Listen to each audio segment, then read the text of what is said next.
right, what's going on, guys? It looks like I have a couple people in here already, so that's good. It's the first time I've gone live on YouTube, so hopefully I'm doing this right.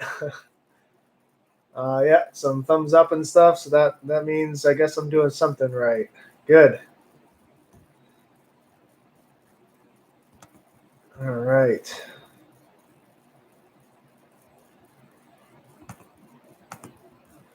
All right. Looks like I got some people showing up. That's pretty good.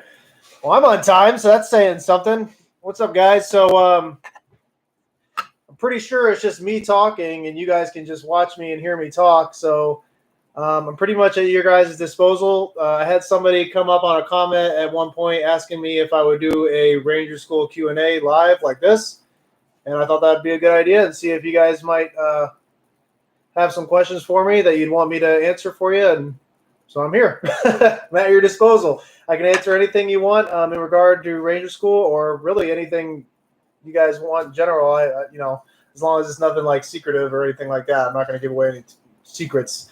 But yeah, go ahead and start chatting away. And I'm here at your disposal. Hopefully I'm not missing anything. I have a little chat box for myself down here.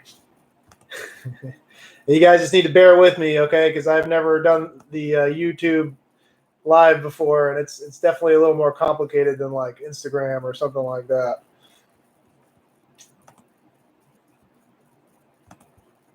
So who here is actually planning on going to Ranger School? Do I have anybody in the live stream that's actually planning on going to Ranger School? Give me a something. Let's see.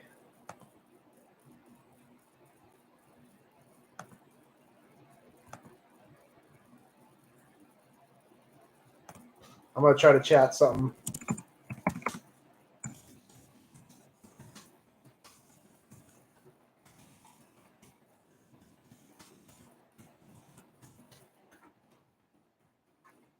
Okay, so the chat seems to be working.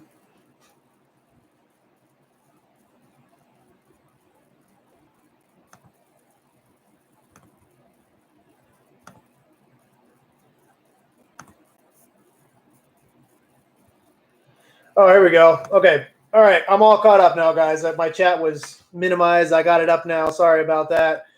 All right. So let me catch up real quick. All right. So Gaming Bros, sleep deprivation question. People tell me that you'll be getting only 15 minutes to 3 hours of sleep every day for 3 months on all phases. Yes, that's absolutely true.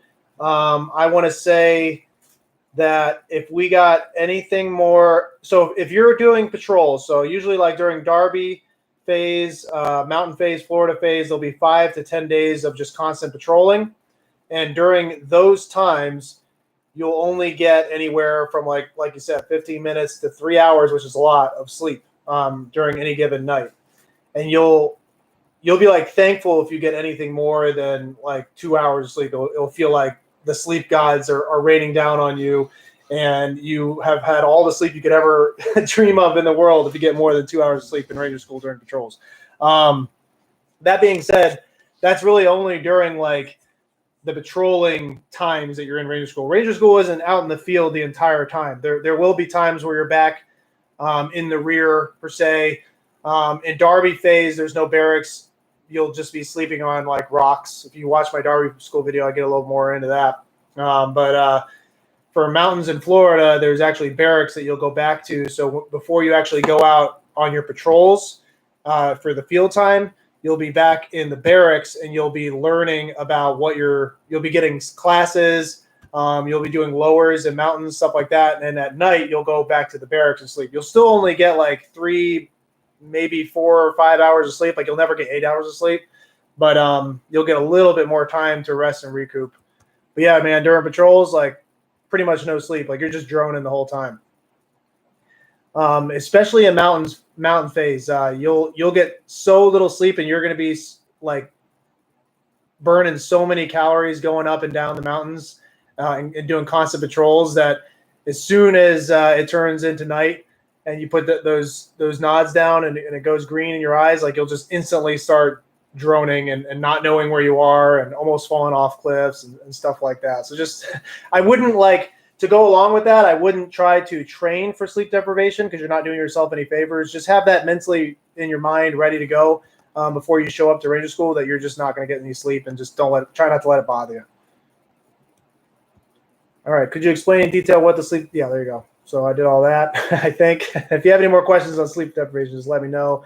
What are your comments on being a winter ranger? So I actually was a winter ranger, and I would say that for me personally, I think being a winter ranger was better because I don't fare well with warmer weather. I get poison ivy real bad. I don't really like bugs. I don't really like all the foliage, just like anybody else. So during like the summer or springtime, out there in Georgia, the foliage is a lot more. There's a lot more bugs, a lot hotter. It's a lot more humid.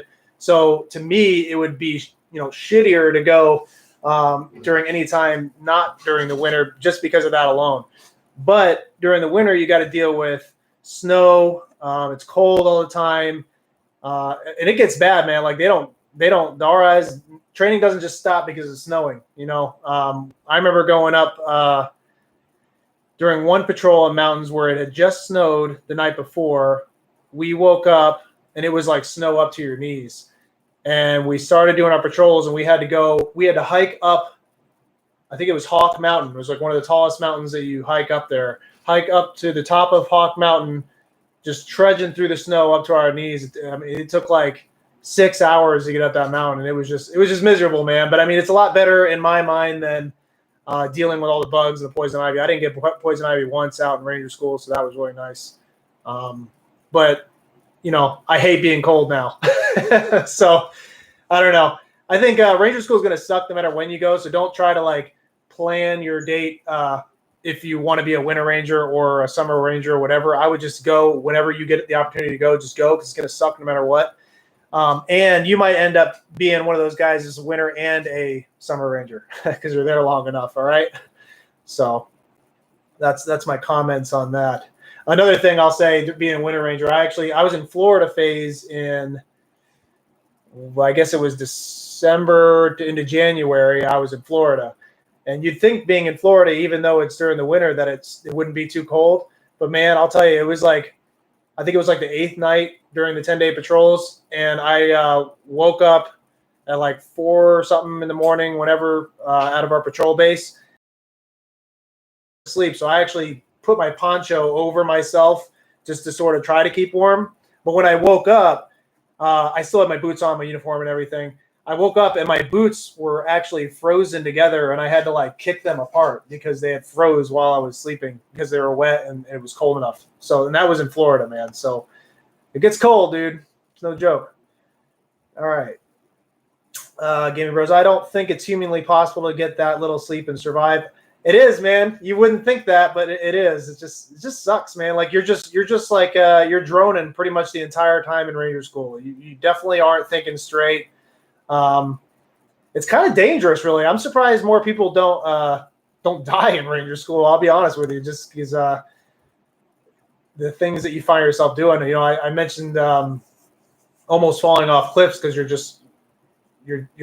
walking as you're doing your patrols, and you're like falling asleep while you're walking. I remember patrolling in mountains at one point, and we were walking on the side of a cliff face, and I started to drone because it was turning into night. And every time I put my nods down, I would just start droning. I was really bad with that, but I almost walked off the side of a cliff. And if I would have, this is like a tall enough cliff where if I fell off, like I would have fucking died. Like no doubt about it. Took one step off the cliff, like just droning. But my buddy saw from behind that I was doing that, grabbed me on my ruck and pulled me back, and like straight up saved my life, man. Like I'll never forget that. But I just, with that being said, like I'm just surprised more people don't fall off cliffs in ranger school. You'll see when you get there, man. it's I don't know. You don't get a lot of sleep. RTAC August 26th. That's awesome, man. Awesome. I hope you're training up for it because that's coming up real quick. I hear RTAC is. I hear a lot of different things about RTAC. I hear it's pretty much just Derby phase, or like at least the first like wrap week, and then like the first week or two of Derby phase. So I think that's a good thing because you're already kind of used to, you already know what to expect once you actually go to Ranger school. I didn't thankfully have to go to RTAC because I went through Ranger right out of IBOLIC, so I just got lucky. But I think take it with a grain of salt. I don't know how you feel about it personally, but if you're going to RTAC before Ranger, learn everything you can, get as used to what they're going to be putting you through as possible. Get used to dealing with the RIs and dealing with the environment. And then I think you get like a weekend off, and you go straight into Ranger school. So just make sure your packing list squared away, and make sure you're trained up, man, or you're trained up now, Gonzo, physically. Got a date in September. Awesome. Same with you, Ryan Kim. Make sure you're training up, dude. January. Oh shit. Okay, Daniel, you say you have a class date late January, so that means if you recycle Darby or Mountains, then you're going to be stuck in that infamous BRC recycle time. So don't recycle, okay?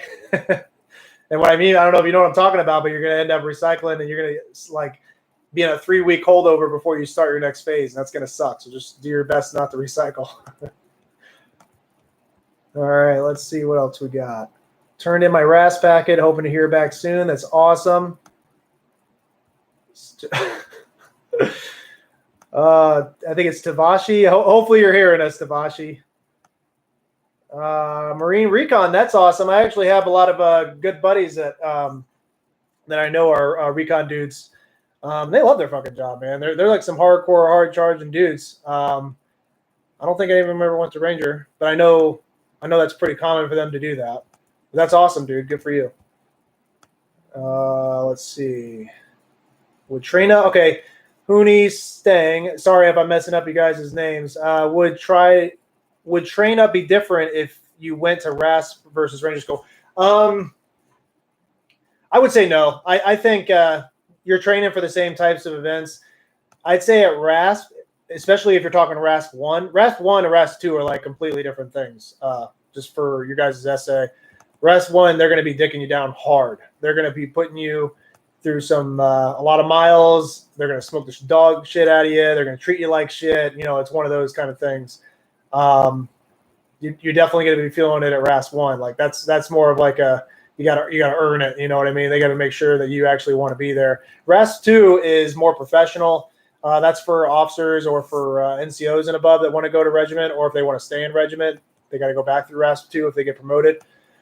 That one's a little more professional, was a lot more professional. They're just putting you through a bunch of different gates, making sure that you have the appropriate education that's going to be necessary to go in as a PL or as a leader in a regiment. So that's a little different. So if you're enlisted and you're just trying to get in a regiment and you're going to RASP 1, train up the same way you train for Ranger School. You're going to want to train endurance. You're going to want to train long distance ruck marches, run a whole bunch. Don't be hitting the gym too hard. Definitely work on strength and muscular endurance, and try to hit as many obstacle courses as you can, and you should be ready to go. The most important thing is having the right mindset and having a no-quit attitude, and you should be just fine. How often would you recommend rucking? If you're training deliberately for Ranger School, I would be rucking. You need to be rucking at least once a week. If you can ruck twice a week, I would advise that. That doesn't mean you need to ruck like 12 miles every time you go out and ruck. Don't do that. But you should be at least rucking often enough where it's not like an event physically or mentally to be throwing a ruck on your back and going for some miles. Like, it should be easy. Okay. A lot of guys make this mistake. I've had guys in my platoon that have done this, or in the past I've seen do this. They'll end up throwing like 65 upwards to like 70 pounds on their back, and they'll try to go for like a 6 to 10 mile ruck. And that is like the wrong answer. Don't be putting a whole bunch of weight on your back. I know you've heard me say, and other people talk about how you carry up to 90 pounds in Ranger School, and that is true, but you're not doing it for 12 miles at a time. Okay. It's also never timed or anything like that. There's no standard. You have it on your back and you're patrolling like that. You're taking plenty of knees and stuff like that. What you really need to be training is lighter weight. Like, don't go any heavier than 45 pounds at a time, but train mainly with a 35 pound standard.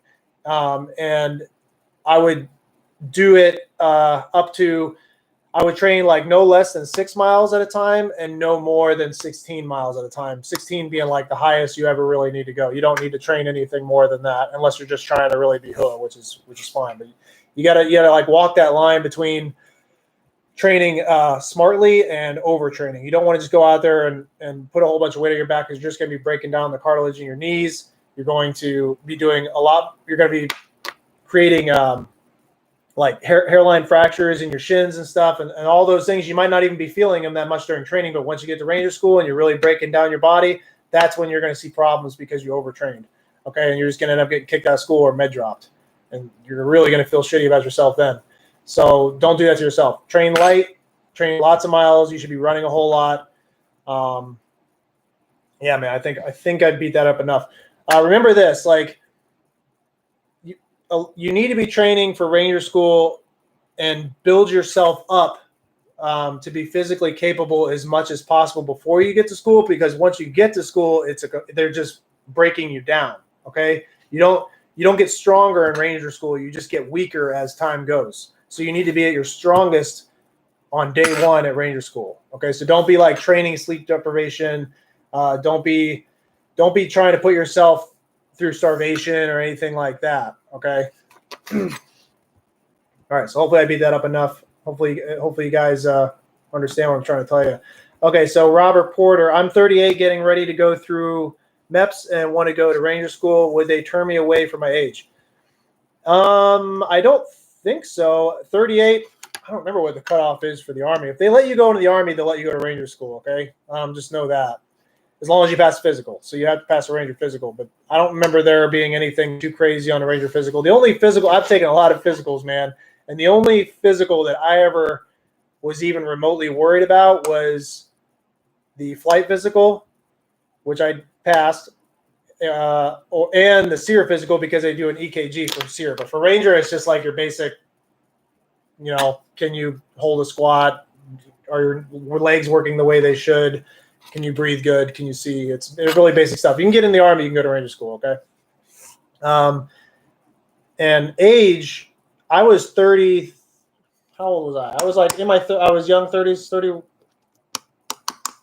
When did I go to Ranger? It was like 31 or 32, something like that. I was early 30s when I went to Ranger School, and I felt like I had an advantage over the younger guys because I knew more about what my body could do. As opposed to some of those younger guys who this was like a newer type of thing for them to put their body through this much stress. I kind of knew my breaking point before those guys did. So there's advantages there. Plus the whole mental aspect, man. You have a stronger brain if you're a little older. You're a little wiser. Also, there was a guy in my class that was 46 years old, and it was his third time going through Ranger School. Okay, and he passed with me. So you can totally do it, man. I don't think age is really a factor. I think you just need to make sure you're in the right shape, just like anybody else, and just go for it.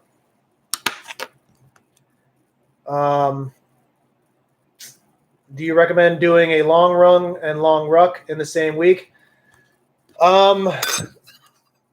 Let's just say a long run is anything 6 miles or above. I would say yes, but a long ruck. So the way a training plan that I like, let's just say the Gritty Soldier training plan, right? Gritty Soldier Ranger School training plan. There will be weeks where you'll do, a 5 or 6 mile run, and then you'll do a 12-mile ruck. But that's not like every week is going to be that way. That might be like one time in a month that it calls for that many miles during that month. Okay. And that's okay, but you have to do it right. If you're going to do the 12-miler, do that for time because that's the standard. A long run should be done, if you're going to do it the same week during a long ruck, then the long run needs to happen like 2 or 3 days after that long ruck and use it more for like a recovery, not for a build. Okay, so what I mean by that is it's going to be a lot slower, it's going to be more deliberate, and it's going to be more of focusing on form and just building the endurance and the bone density. Okay, so definitely you're going to be wanting to run it on like soft ground, so out on the trails or something. Don't be like trying to bang out a 12-miler in 2 hours and then the next day go out and run 10 miles, at an 8-minute mile pace. Like that's you're just going to destroy yourself if you're doing that. Okay, so it has to be really deliberate. It's tough for me to tell you to get into all that right now with all the other questions, but if you're not following the Gritty Soldier Ranger School plan, then I would just advise you just go do that because that just tells you what you need to do. No questions asked. All right, all the research has already been done, and you got no answers on that one. Let's see. You enlisted at 38. My man, good job. Oh, he must be talking to the other guys. I didn't do that. Hot Beer Josh is 41. Near the end of my career in the Army, it's tough to stay in shape at this age. Yeah, I hear you, Hot Beer. But that doesn't mean you can't. You know what I mean? It's got to work a little harder. Nothing wrong with that. What unit is below the first AD plaque?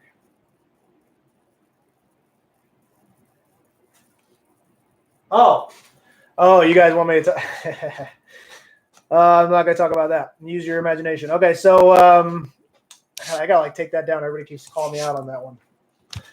How well does the OCS IBOLIC AB? Okay, so OCS, not at all. You're not going to get any good training out of OCS. I've never been to OCS, but I know plenty of dudes that have been, and I pretty much got the deets on OCS, right?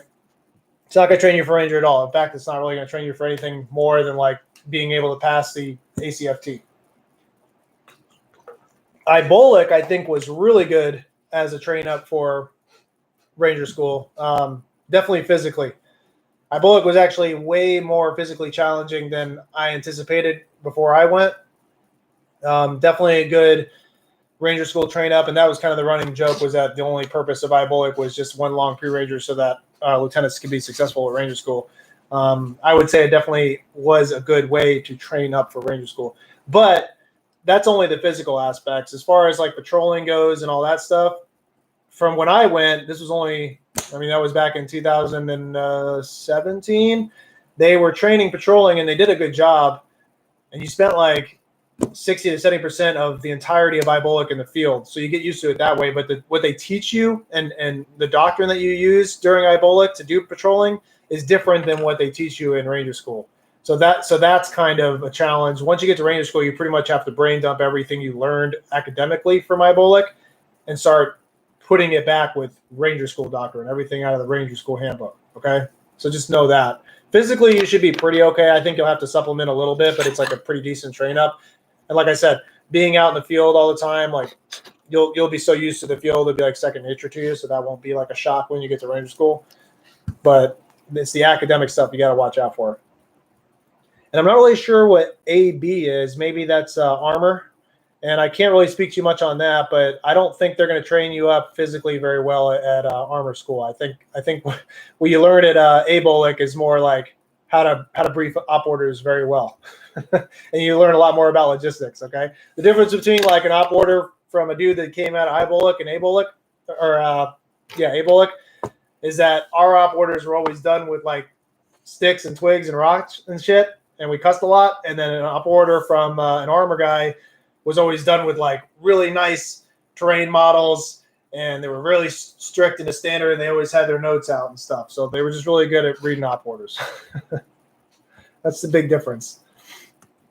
And I did get to spend some time in an armor unit because my first unit was an infantry unit, and we were strikers as an officer when I was in infantry PL.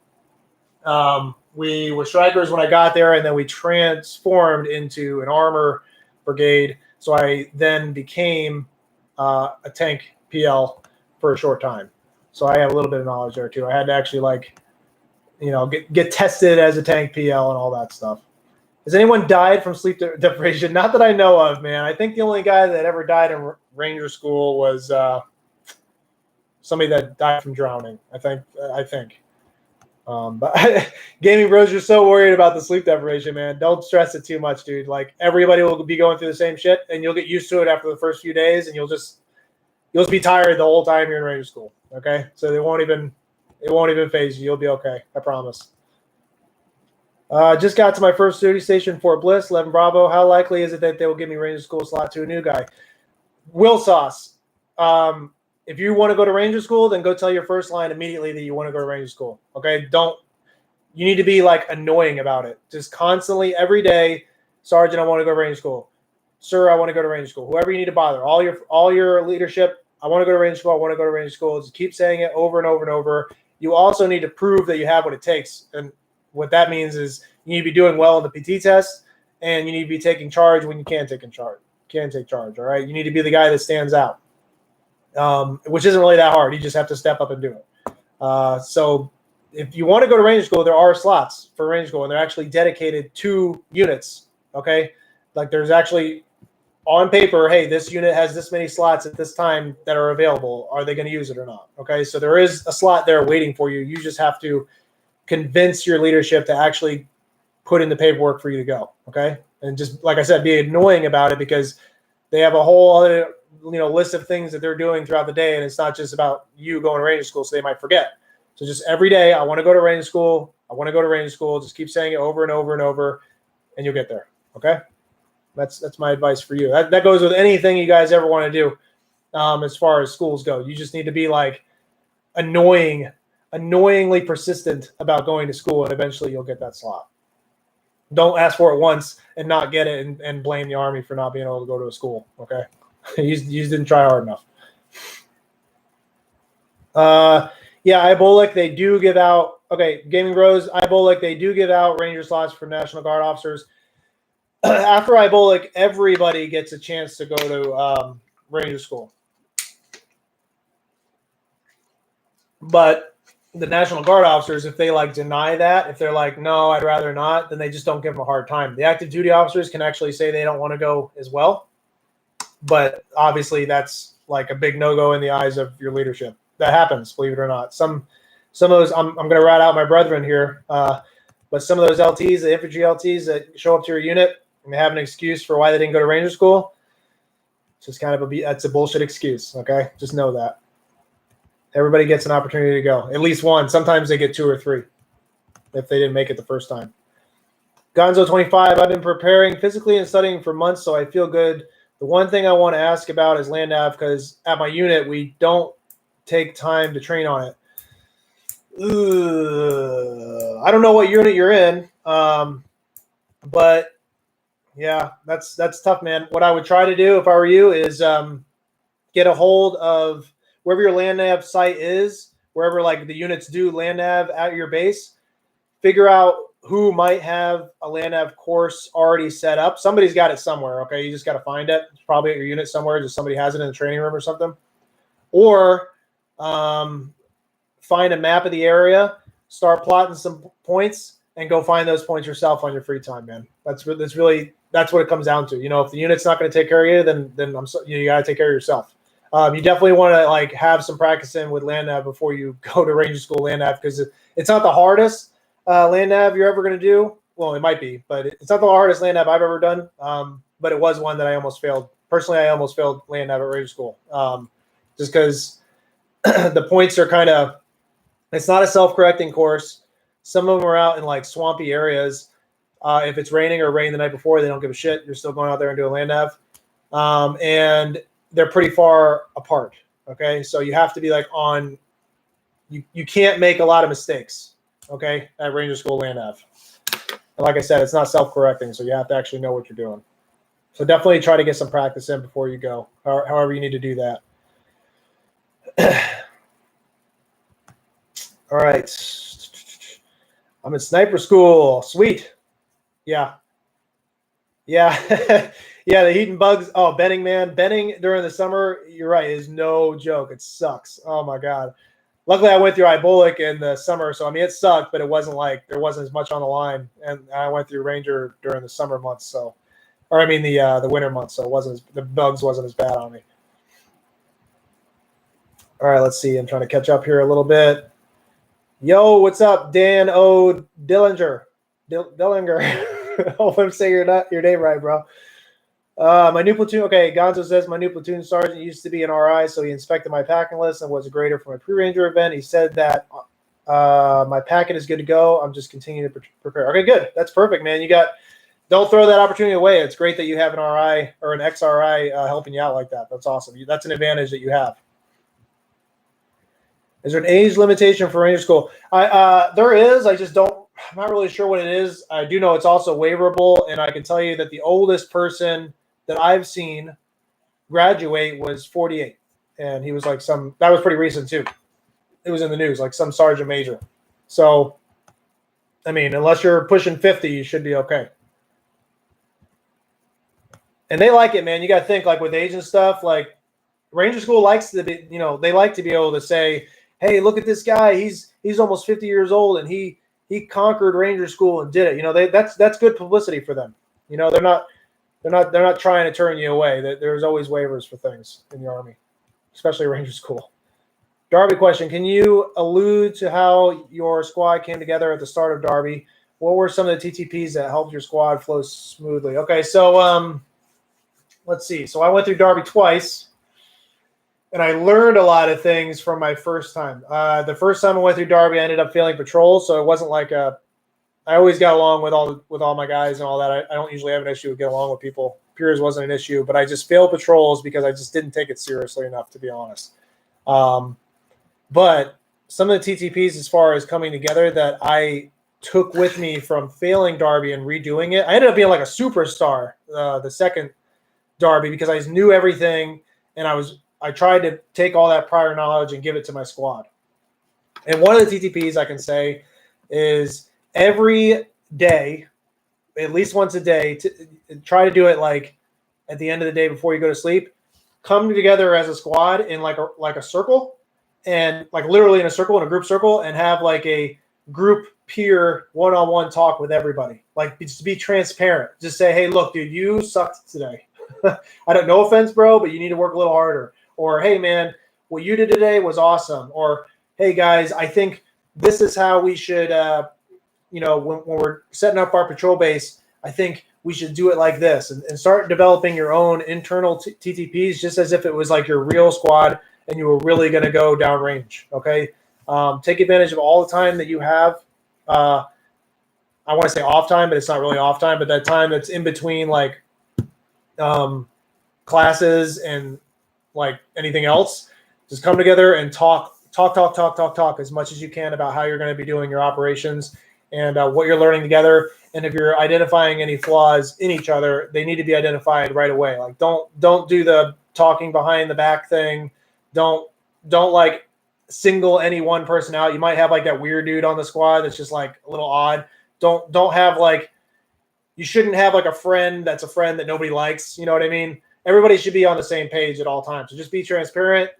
Don't be afraid to speak your mind, and that should build squad cohesion. Okay, the one TTP was that like I said, that I implemented, was that I came up with for the second one that everybody loved, was having the little round discussion, group discussion every day, just to hash everything out.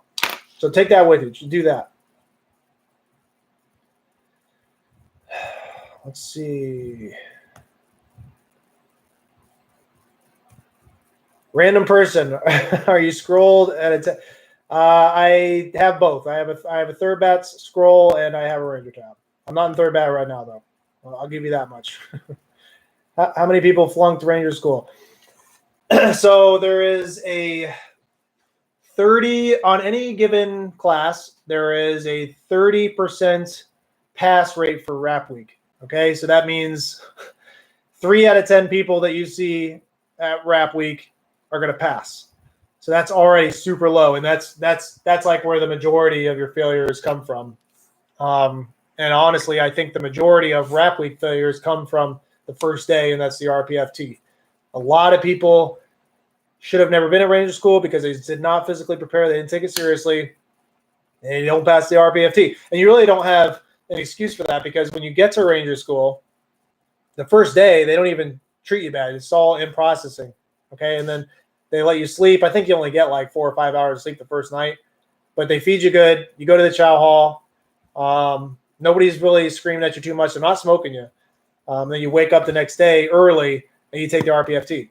After the RPFT is done, that's when they start like fucking you down and all that stuff. But they give you a fair opportunity to do well in the RPFT. So if you don't pass the RPFT, it's on you. You know, you'll hear people that say, "Oh, they 48'd me. They didn't count all my push-ups." Well, that's just because your push-ups are shitty. Okay, just facts, real facts. # real facts. Those are not good excuses. If you couldn't pass the 5-mile run, it's because you didn't train right. The 5-mile run is not done on a flat track. There are definitely hills. It's like a rolling hill run, and it's on pavement the whole time. So you should be training like that. Don't go and run a 5-miler, on a flat track out and back and do it in 39:30 and think, 39:30 and think that you're going to be fine at ranger school, because you're not. You're going to end up not being able to pass. You should be able to get 49 push-ups, no problem. Like right before you go to bed, knock out 49 push-ups in less than 2 minutes, no problem. Really good form. That shouldn't be an issue for you. Same thing with the sit-ups, 59 sit-ups. And you should be able to run a 5-miler in like at least 37 minutes. And if you can do those things, then you'll have no issues at all at the RPFT. And if you can do like 10 pull-ups at a time. That's another thing. The pull-ups, the way that they'll grade the pull-ups is they'll have you do 6, but you'll have to go the chin-ups, right? So they're palms in. You'll have to go fully extend like this, like lock out your elbows, extend. And you'll have to go all the way up slow, hold it, and then come back down. That's how fast it will be. And you can't swing at all. The way they'll know if you're swinging or not, and they'll test that, is the RI will stand like right here against your body with like his face right here on your chest. And if you like come to hit him in the face, then you fail. Okay, so they're super strict on the chin-ups. All right, so make sure you can do chin-ups. No kipping. You should have good upper body strength, and then you won't have any issues. Again, just get the – I'm not trying to solicit myself here, okay? But I can tell you, if you get the Gritty Soldier Ranger School plan and you follow that and you do it like it says, you'll have no issues when you show up. I'm just putting that out there. Can't stress it enough. All right, let's see. When are you going to tell us about your career? I don't know, man. I don't know. I feel like I've said some things. I'll get there, man. I'll get there. I'll be honest with you guys, since you guys are cool and you like showed up to the live event, I'll give you a little bit. Because of the fact that I am still in the Army, and what I do in the Army currently, it's hard for me to juggle that and also stay within the bounds of appropriate OPSEC, and not like. Because I really have a passion for what I'm doing with Gritty Soldier. I really like helping you guys. I love being able to help future soldiers or current soldiers and be a good mentor. But I have to be careful about what I say and don't say on the internet because of my current job. Okay? Fair enough? All right. Hopefully that's fair enough for you. I'll work on it, man. I know you guys are interested. I'm sure there's a lot of things I can give you. There are a lot of experiences I've had that will definitely help you guys out. And I just have to be careful and kind of tiptoe around some things. I just had a hip labrum repair or arthroscopic surgery, and I'm recovering well. Have you seen people make it through after recovering from crazy injuries? Before I went to Ranger School, I had complete right knee reconstruction. My ACL was torn all the way. MCL was torn. My meniscus was torn in 3 places. And so they had to pretty much reconstruct my entire right knee. So that's something I still kind of struggle with, I guess you could say, to this day. But it wasn't an issue for me at Ranger School. I mean, I might have a little soreness there every now and then, but it didn't. I was worried about that going in. I was like, shit, man, I hope my knee holds up. But it was fine. I didn't have any issues. Again, if you just train upright, and they did a good job on your surgery and your repair, then you should be good to go. Shouldn't be an issue. You might swell up a little more than somebody who hasn't got the surgery, but you should be fine. I hope. I don't know. Everybody's it all depends on your doctor, I guess, at the end of the day. Believe in yourself and you should be fine. Let's see. With that being said, man, I'll go on a little tangent with that. Everybody has a reason why they might not do it at Ranger School. And I'm not trying to single anybody out here, but it's easy to come up with reasons why you might not do well at something as hard as Ranger School. And it's easy to find excuses to not go. It's hard and it's challenging to find the reasons why you will be successful or why you should go. But I would implore you to stay away from any reason that might put any sort of negativity about Ranger School in your mind, and only focus on the positive aspects of it and keep that as a driver as you move forward. Because Anybody who's even like thinking about Ranger School, it's a very serious commitment. It's not like you don't just put in a packet and you go and you either pass or don't pass. No, man, like it takes work and dedication just to get that packet approved and go in. Then you got to go to pre-ranger, whatever that looks like for you. Then you got to make it through wrap week. Well, before that, you got to get your packing list squared away, which is like super in depth, and then once you're in Ranger School, you got to go through all that shit. And that's like a deployment because you only get like one phone call per phase, you know what I mean, to your family. So, a lot of guys nowadays in the Army don't really understand what that's like. No offense to anybody out there, but that's, not talking to your family for that long is serious. And you have to have all your affairs ready to go. You have to have all your bills on like auto pay. You have to have your wife and kids. They got to be in this journey with you, man. They got to be ready to be without you and not know what's going on with you for, weeks to months at a time, so it's a journey and it's something that you really need to focus on the positive things to help get you through it. Okay. Because the negative things will just start racking up and then you'll eventually find an excuse why you didn't go. And then one day down the line, you'll regret that you never did it. I think that's fair enough. All right. How fast are you? Sorry, hold on. Any advice for junior enlisted in Ranger School? No, man. You might not have like some experience that others might have, but I would say, yeah, you know what? Actually, I do have some good advice. So, junior enlisted, let's just say that just equates to somebody with less experience in the Army than somebody who might have been in for a little longer or have some sort of like officers. They have a little bit more leader training, right? So, going to Ranger School, ready to learn, ready to be open, ready to experience new and weird things, and work with people that you might not like.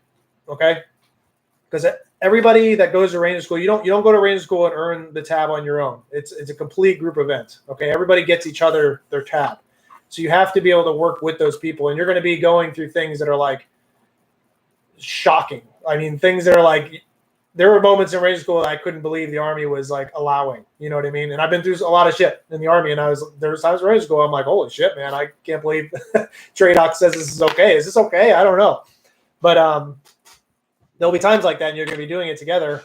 So you'll be at like the lowest of the lows, and it's probably going to be like the lowest of the low that you've ever been in your life at certain times. And so you got to be able to like lean on each other, depend on each other, and just get through those really low moments together so you can make it through the course. Okay, so just go in there with an open mind, ready to learn and ready to put in some work, and be motivated. The best thing you can possibly be in Ranger School is the motivated guy, the guy that's just like, got a smile on, ready to work, ready to carry some extra equipment, doesn't get down, isn't like just, beating himself up or complaining the whole time. Nobody likes a complainer when things are hard. That's just more negativity. You want to bring positivity to the negative environment. After Ranger School, where do you go next? So most people that are going to Ranger School, they just go back to their unit. Now you have a Ranger tab. A lot of guys will go to Ranger School because they're in regiment, and they have to get a Ranger tab in order to become an NCO. Or if they want to be an officer and work in regiment, that doesn't go with all officers, but it definitely goes for like infantry officers if they want to be a PL and stuff like that. But most guys, when they go to Ranger School, you go to Ranger School, you earn the tab, and you go back and you bring back that knowledge to your unit or whatever follow-on unit you're ending up at so that you can make that unit better. That's really the biggest point of Ranger School. And just so you guys are tracking, like Ranger School doesn't make you like, you don't come out of Ranger School like this super awesome, operator status, super tactical soldier. It's not really like that. The number one thing that you get out of Ranger School is that you no longer have this barrier that you used to have where you thought you couldn't go any further. Like that barrier is like non-existent in your life anymore for the most part. That's really the point of Ranger School. They tear down that barrier, and now like you can go further than you ever thought you possibly could, and what those limitations look like, and like if you're you're a leader now, and you can identify those sorts of things that you saw people struggling with at Ranger School and what you went through yourself, and you can bring that back to your platoon or wherever. And if you end up in a situation that's that hard, you will be able to identify that and know that this is not a limiting factor. We can push harder. We can keep going. We haven't met our limits yet. And you can be that motivator that drives the troops to keep pushing forward and accomplish the objective, or whatever the objective is for you at the time. Hopefully that all came out right. But that's what you get out of Ranger School, okay? It's more than just like a master of patrolling and tactics and all that. It's there's a bigger picture and a bigger reason. And it's more of a, to me personally, like I got more out of, I don't think Ranger School is like, I think it's one of the best things you can do as a soldier, but I think it was like one of the best things you could do just in life, period. Like I got so much out of going to Ranger School that helps me with my life every day and made me a better person. All right. Stronger willed person and mentally, more mental fortitude generally. How fast are you usually rucking during patrols, and how heavy are the rucks? Okay, so patrols, I would say, are relatively slow, just being honest, like painfully slow sometimes. Yeah, they're like painfully slow. So like you'll carry a ruck on any given day. Hold on, man, I'm drawing out here. All right, on any given day during patrols, you're going to be carrying a ruck that's going to be between like 50 to 90 pounds, depending on what your packing list is for that patrol. If you're the person carrying extra equipment, if you're the RTO, that's where that fluctuation comes in. Okay. But yeah, it's going to be anywhere between like 50 to 90 pounds, if I'm thinking correctly. And the movements are going to be anywhere between like a few miles to 10 to 12 miles at a time. The 10 to 12 miles will be rare. Okay. There'll only be like a few of those. Usually it's like 2 to 6 miles to go from like your SP to wherever the objective is. Okay. But the patrolling is going to be, it's going to take all freaking day to get there, because you're going to be going through the woods. You're going to be going up mountains, through swamps, and it's going to take so freaking long. Plus you're land navving to get there. You're not just taking, roads. So it takes forever. And you're going super slow. So you're just constantly on a knee. So definitely make sure, I wouldn't even stress out about like how painful that's going to be, because it's just going to be painful. Like as soon as you get to Ranger School, your shoulders just don't stop hurting until you're done with Ranger School. But make sure you have good knee pads, okay? And at least wear like one knee pad. They'll let you decide if you want to wear knee pads or not usually, but like at least wear the one knee pad on your right knee, because you're going to be taking a lot of knees, and you're always going to have that weight on your back when you do it. You can't just like ruck flop or sit or anything like that. You got to at least take a knee, all right, when you stop. So just keep that in mind. That's something to think about. Good knee pads. Let's see. Greg Santana, what's up? What's up, man? Sorry, I'm probably like 30 minutes late to that. All right. I run 4 to 6 days a week going for 2 to 5 miles. Is that too much? Nope. Not as long as it's as long as you're not like, I run more than that, man, and I feel great. As long as you don't have like problems with your knees, or you're not getting shin splints on the reg and stuff like that, then you've built your body up enough to be able to handle that. I think it's a good thing. It means you're setting yourself up for success. If it does start hurting and you start getting like regular shin splints, or your knees start hurting at night, then I would tone it down and I would stretch a lot more and see if that helps. And if it doesn't help, then just take some of that mileage down until it starts becoming more normal. You can't just rush into putting a lot of miles onto your body. You have to take it slow, because you have to build up that bone density. That's something that a lot of people just don't think about. It takes time for that. Okay. So if you're not like a regular runner, then it's going to be really tough going to Ranger School if you only have like two months to train up. It's going to be hard on you, but you can do it. It's not impossible. You just got to do it smartly. Highly recommend the plan on week maybe 1 or 10 now. Loving it. Thanks, Chadwick. It's a good plan, man. You know what? I'll be straight with you guys. Like the reason why I keep talking about it is because I've had that out for a little over a year now, and I've hundreds of dudes have gotten it, and I've never gotten anything bad on it. And I only get awesome reviews about it. Had tons of people use it and actually get through Ranger School. So I like stand by that shit, and I don't know if you guys know this or not, but that plan derives from training that I used myself before I went, me and some other guys, and also what we used when we were training for the best ranger competition. And we kind of blended that, looked at it. Me and a couple other fitness professionals put it through the test, and it is what it is now. And to me, I honestly think it's the most comprehensive Ranger School training plan, the most complete Ranger School training plan you're ever going to find out there. And it's actually built by people who have been to the school, which a lot of those places can't say that. I'm not trying to talk shit on anybody, but it's just true. Can I do a land nav video? I'll do a land nav video, man. I'll do it. You know, I got a lot of videos on my plate, man. I'll do land nav though.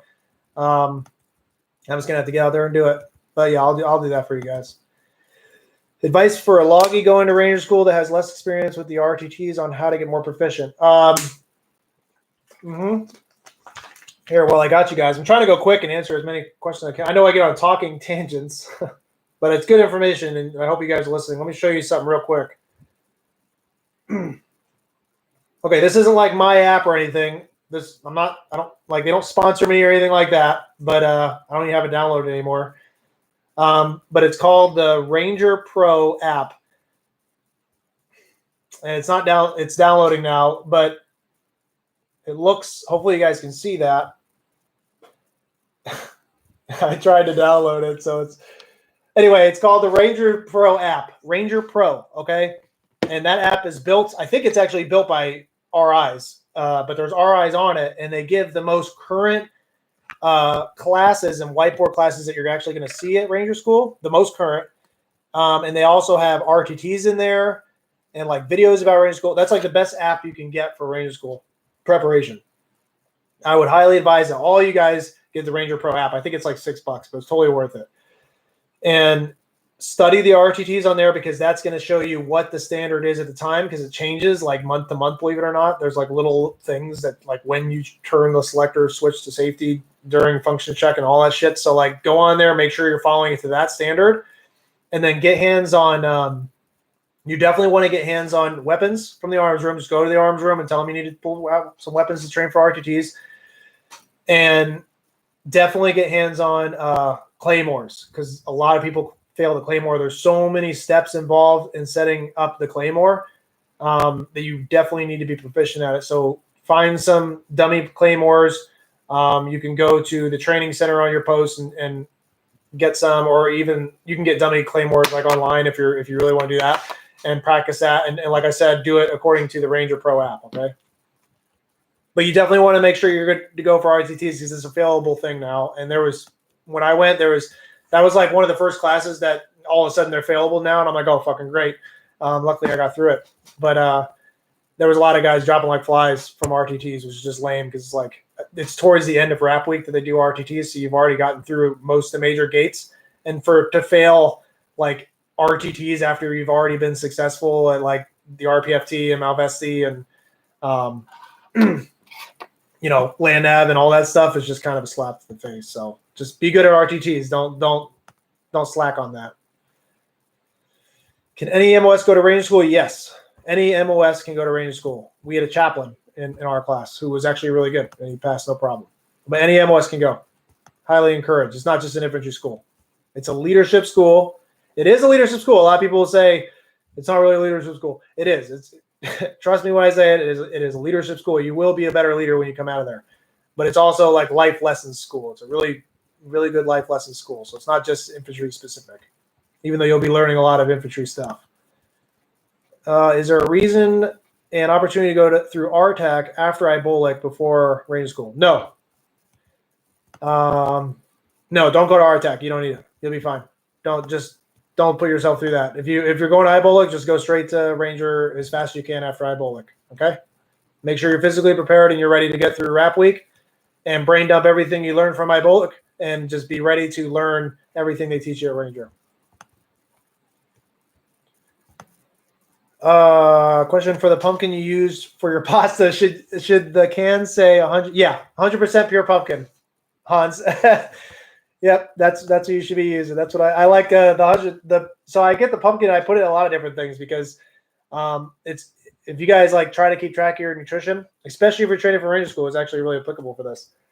You want to find things with a lot of potassium in it. A lot of foods don't have potassium in it that you'll find. So pumpkin's like really easy to mix into a lot of things. It's super healthy for you. There's a lot of fiber and there's like a shit ton of potassium. So I just try to put that in everything I possibly can. Plus it just tastes good. So that's why I do the pumpkin. Let's see. Matt Ward has a video on Land Ave. FNG Academy will be throwing an online class through as well. There you go. That's a good one then. Yeah, I've seen some good things from FNG Academy. He seems pretty legit. He's like an old SF dude. Believe it or not, I don't watch a lot of YouTube. I do the YouTube thing nowadays, but I don't like watch a lot of YouTube. I've been seeing the FNG Academy show up though, only because it like shows my videos are being recommended through his channel or something like that. So, but he seems pretty cool. Seems like a good channel. I would recommend that. Nutrition Prep heard that need to gain weight before Ranger School because you'll lose a ton of weight. No, okay. So a lot of people will say gain weight before Ranger School. Eat a lot of pizza and ice cream. I would say don't do that. Like I said, you want to be in the best physical shape you possibly can be before you show up to Ranger School. Don't show up fat and out of shape or jiggly, because you're just going to have like a really hard time getting through the RPFT. You're going to be more apt to overheating and becoming a heat cat, and you're going to have a hard time on the obstacle course. And it's just going to be more weight for you to be handling. Yeah, you're definitely going to lose weight no matter what. Like even if you're a skinny dude, you're going to end up losing weight. But you're going to feel the effects of malnutrition and starvation more if you're a heavier set person, because being that heavier set person, you are relying on more calories to stay that way. And now your body is accustomed to those calories. So if you go into Ranger School like that, the breakdown process that they put you through is going to be even harder on you. And it's just going to be shittier. So don't do that to yourself. Okay. Make sure you have a good diet, make sure you have a good training plan, and go in there healthy. Don't listen to the people that say gain weight. I know a lot of people say that, but it's just that's bad advice. Let's see. How often are slots given for RASP? Is it less than Ranger School? It's not. Let's see. RASP. It's different. I mean, RASP is not really a school. It's a selection. So Ranger School, how do I put this? So Ranger School they do have quotas for Ranger School. They do try to pump out a certain amount of people with tabs. That doesn't mean they're like giving out tabs because they need to fill the quotas. They just have an expectation on how many Ranger tab personnel they would like to have in the Army at any given time. And I want to say the classes are up to like 350 to 400 per class, and they run like, double-digit classes per year for Ranger School. So a lot of people are going to Ranger School. RASP is similar, but there will be less classes, and it's more of a selection. So like they're gonna slot you, but I don't know. I don't really know how to answer that one. It's different. Going to RASP is for a whole different purpose. Going to RASP, if you pass RASP, then you get a chance to be in setting for the Ranger Regiment and serve as a Ranger. You don't get your tab going to RASP. You get your scroll. So it's just different. They want to test to make sure that you're a good fit for the regiment, that you're going to be able to be trainable and deployable and be a good Ranger. Going to Ranger School, you have to meet the criteria to successfully pass everything during the educational blocks of instruction and the test trials that is Ranger School. It's not a selection. Rap Week, I would say there's like some selection aspects to it. But again, it's more like nobody's going to fail you at Ranger School if you did not meet the standard because they don't like your face or something. There's a lot of myths out there that say, oh, I didn't look like a Ranger, so they 48'd me on the push-ups. Like, that's not true, man. There's some goofy-looking people at Ranger School. There's some weird dudes at Ranger School that pass just fine. If you meet the criteria and you pass the test to the standard, then they're gonna pass you. Okay, they're pretty professional at Ranger School. As professional as our eyes can be. Anyway, I know this is our Ranger School, but what should I focus on training-wise for basic training? Basic training, you should be focusing more on all-around fitness. It's actually pretty similar to what you should be training for Ranger School, just at a lower level. For basic training, they're not going to put you, especially nowadays, like the physical train up or the physical things that you'll be going through at basic training won't be too bad, but it will behoove you to be more in shape before you go to basic training so that you can focus more on the academic stuff than being, dicked down by the physical things that they put you through. Gritty Soldier does have a military preparation program. I'd advise you get that. That will set you up for success going into basic training. But, long story short, be able to at least pass the 1 mile run in less than 8 minutes, and go to your recruiter and make sure that they actually do give you a PT test. Don't let them just sign off that you took the PT test and you passed, because they're just setting you up for failure doing that. Actually make sure that you can pass the PT test before you ship off to basic, okay? Not doing yourself any favors starting off your career cheating. Can you make another video on getting 5 mile time down? I need serious help with that. It's my biggest issue. I'm training for RAS. Yeah, I'll make another. I got more to talk about with the 5 mile here. I'll make a little list. You guys, I got so many videos I got to make, man. I'm working on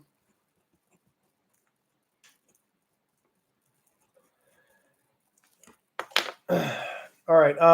At RASP, how heavy was the pack you ran with, and for what? It's the same thing as Ranger. It's going to be very similar to it's going to be a 35-pound pack dry, and then they're going to have you carry a whole bunch of water on the sides. That's for when they're testing you at standard. There will be other times that you'll have a ruck on your back with some extra gear, and that will be upwards to 60 to 70 pounds. But again, you don't want it. That doesn't mean you should be training with a whole bunch of heavy weight. That's just going to hurt you. Train at the 35-pound standard, and make sure that you can bust out a 12-mile ruck to standard at 2 hours and 40 minutes. With ease. Not ease, but it wasn't totally hard on you to do that. Okay, if you can do that, you will have no issues with the ruck marches, either at Ranger School or at RASP.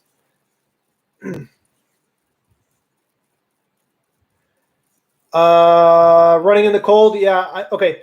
Do I think it's worth running with a cold? Do I think it's worth running with a cold?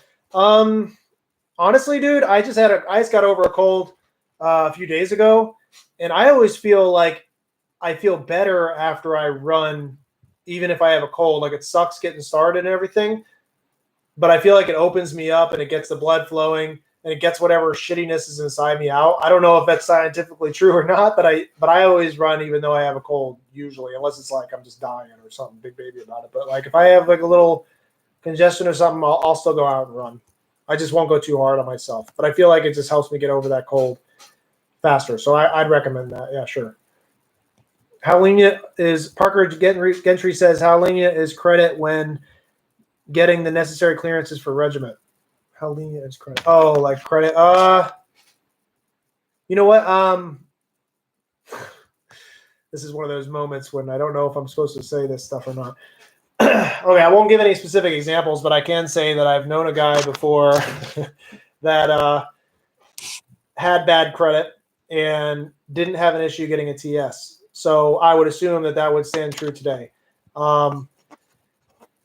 They're going to be more concerned with, it's not necessarily your credit. It's going to be more why you have bad credit. So if you have bad credit because you're not paying off your debts, or you owe a whole bunch of, like tens to hundreds of thousands of dollars for some reason, and it's all in collections and you haven't been working to pay it off, then you're not going to get a clearance. You know what I mean? It's got to be really serious. But if you just have bad credit because maybe you had collections once, maybe you just don't have any credit history, maybe you got divorced and you're working on yourself, or bankrupt once in your life, as long as you own up to that and you talk about it in your clearance paperwork, and you actually are working to resolve the issue and get better, then you're not going to have an issue. Okay. It's just, they're looking out for people that are the reason why they're worried about that is because it shows issues with trust, and it shows issues with people trying to get clearances because they want access to sensitive information so that they can sell it for money.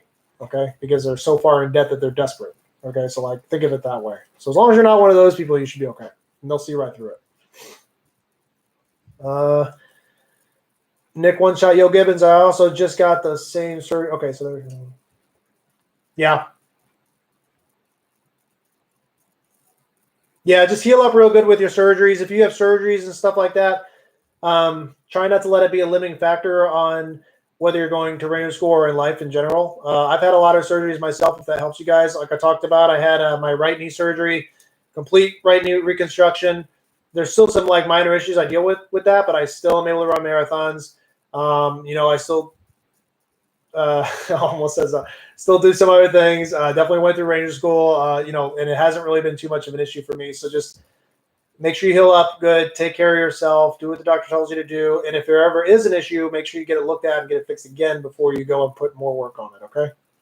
But don't let like a surgery become an excuse for you.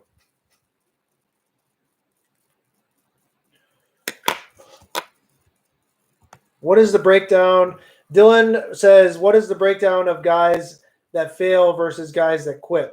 Like if 70% don't graduate or whatever it is, what percentage fail and what percentage quit? All right, so I'll give you an example. So rap week is, like I said, 30% of dudes and dudesses will pass rap week without either failing an event or quitting.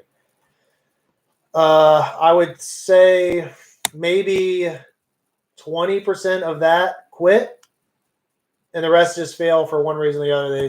They didn't pass something. And then once you get through rap week, there's not a whole lot of quitters because rap week's a pretty good like way to weed out those types of people. If you make it through rap week, more than likely you definitely at least physically have what it takes to go through Ranger School, and more than likely you mentally can handle it.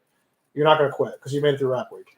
I think we had actually, yeah. Okay, so we had one guy quit in mountains. He just, I think he was just having a bad day. I'm sure he regrets it. Hopefully he doesn't see this. But we woke up one morning. Again, it was snowing, and our patrol was, again, going up a mountain. And before we even started, he was RTO that day. He, right when we started patrol, he dropped his ruck, stopped the patrol, and just said, I quit. I don't want to do this.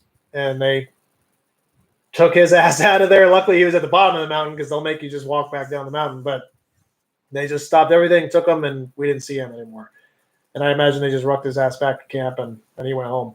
But that was the only time I saw somebody actually quit in my class, and I don't think it's very common that people actually quit during Ranger. And I think it's just because you've already dedicated so much to it. Like every day is a serious accomplishment in Ranger School. Every time you get through a day, it's like, whew, oh, fuck, man, I made it another day. Thank fucking God, And then it's the next day. And every day, it feels like, I don't mean to discourage you, but it feels like every day gets worse. You're like, oh, man, there's no way tomorrow's going to be worse. And then it's worse.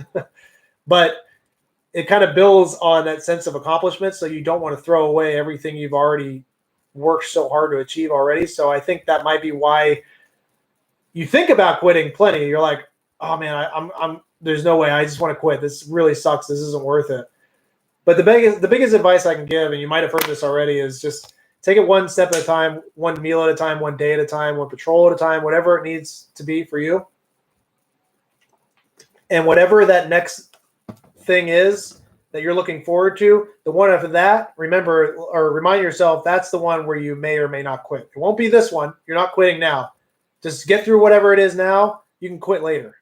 Okay? And that way, when you get to that next step, you can remind yourself, okay, you know what? I can do this. And that will help you get through to the next step and the next step and the next step. And you'll be fine. It's just don't fall into you. I'm not going to tell you don't want to quit, because you're definitely going to want to quit. Just remind yourself that you can do it, and that you heard that guy on the internet one day, Gritty Soldier, on Gritty Soldier channel, and he told you not to fucking quit. So now you're not going to fucking quit. Right? You'll be all right. Don't worry. Don't worry so much about the percentages and stuff like that, man. They can seem kind of daunting sometimes. But if you're the person that's more focused on just being aggressive, and you actually are there because you want to be, and you want to actually pass, and you want your tab, then you're going to have no problem getting through Ranger School, and you're going to be successful. Okay? Don't worry about all the percentages and all that. All right, Frank the Tonk D. I'm reserve, and I want to go active after I finish college and commission. Ranger School is something I have my sights on. What should I do to prep and expect if I take this route? So if you're going to commission, that means you're talking about ROTC. if you're wanting to go to Ibolic, they're going to send you to Ranger right after Ibolic. Anything else, you'll have to request a slot after your basic officer course. And those are only going to go to like the guys at the top of the OML. So like the most fit guys, the most academic guys are going to probably like top 10% of the class or whatever it is for that basic officer leader course. That's how it will look. Or you can try to go while you're in ROTC during the summer. I would advise doing that. Again, all you guys out there, anytime that you get the opportunity to go to Ranger, take it right then and there. Don't wait. Don't try to like plan your time to go for a time that you think might be best for you, because next thing you know, it's going to be years. Because there's never a good time, man. There's just it's like a deployment. Like there's never a good time. You just need to go when you have the opportunity to go, and that's coming from a guy where it took over 10 years to finally go to Ranger school, and I had to like become an officer and go to IBOLIC, and not that I would have done that anyway, but that, you know, I had plenty of opportunities to go to Ranger before, and I just found reasons not to do it, to put it off. Okay, so don't put it off. Go whenever you get the chance to go, and just make the best out of it.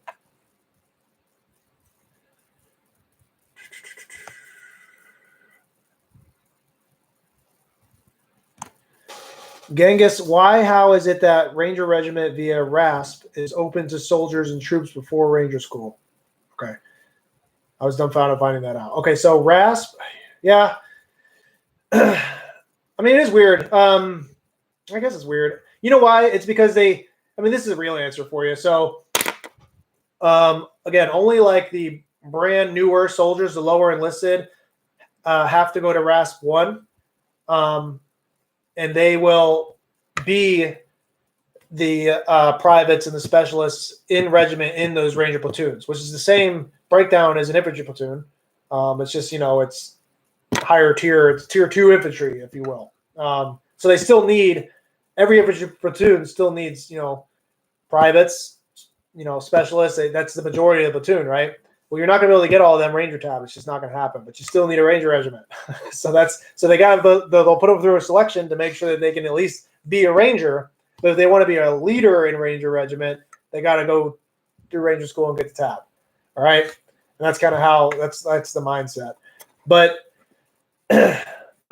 regiment, that's some of the most professional, capable soldiers that I've ever had the pleasure to work with are in Ranger Regiment. But they're not like mystical beings or super operators like it looks like for you guys that don't know. They're just a little higher speed of infantry, pretty high speed infantry. The majority of the Rangers, okay, there's some specialized units out there, but they're just higher tier infantry guys, but they're far from perfect. Okay, nobody's perfect in the Army. It just looks like it on TV. Anyway, all right. So, yes. Well, John W. Yeah. Okay, he already answered that question. Got it. Most officers need to have a tab before attending RAS 2. The guys that like infantry officers, yeah, you gotta have a tab. I've seen guys go through that like don't have a tab. They might work in the MI units there or something like that, or they go and they go to RASP 2, but contingent on going to their first battalion out of RASP 2, they have to go get their tab. I've seen that happen too, but more often than not, you got to have a tab first before going to RASP 2. Sure. And for you guys that don't know, there's a paper application to apply for RASP 2. You actually have to get accepted for a shot to go to RASP 2 before you even go.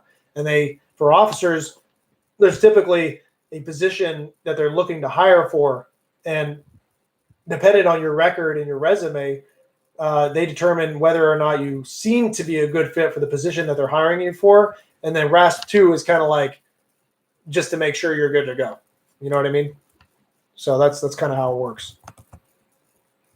All right, Christian said, how did you prepare for the rucks that you face at Ranger School? How was your experience with the rucking? I enjoy rucking and able to ruck 2-hour, 12-milers consistently, but yeah. Hey, Christian, you're good to go, man. If you can do that, like, keep doing it, and you're good to go. Don't even worry about the rucking. You're straight, okay? I'm kind of like in the same boat with you. Like 2-hour, 12-milers is not an issue for me. And I know I could go bang out anything Ranger School threw at me right now, as rucking wise. You'll be good to go. No problem.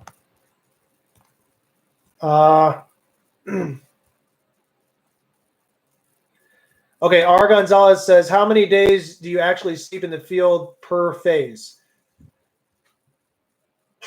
Okay.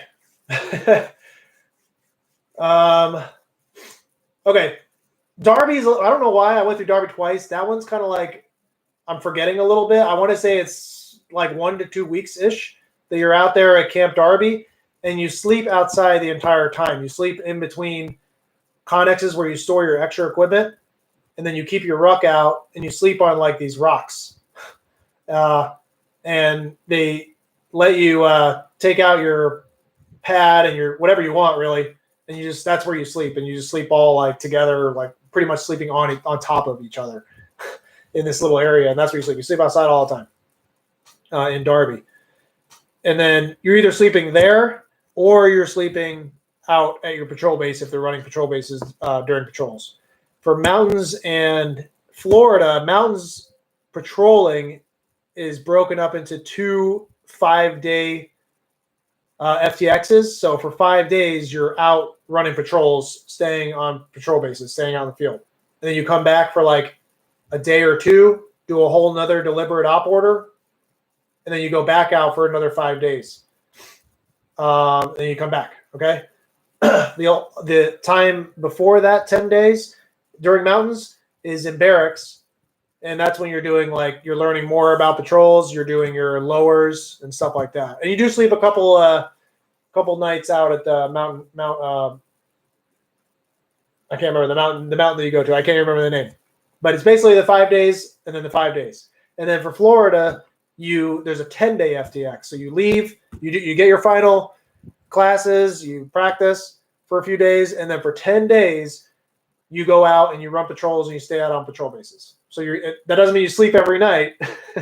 Sometimes the days just bleed in and you just do missions constantly for a couple days, but you're out there for 10 days straight. Okay. So that's pretty much breaking it down. I think that's good for you. Jack Locke says, is swole or fat prior to Ranger worse? I don't think you want to be either. I think you want to be, depending on your definition of swole, but if you mean swole like that jacked you to the gym, you definitely don't want to be that, because you're just heavy, you're not flexible, and you're not fast. Okay.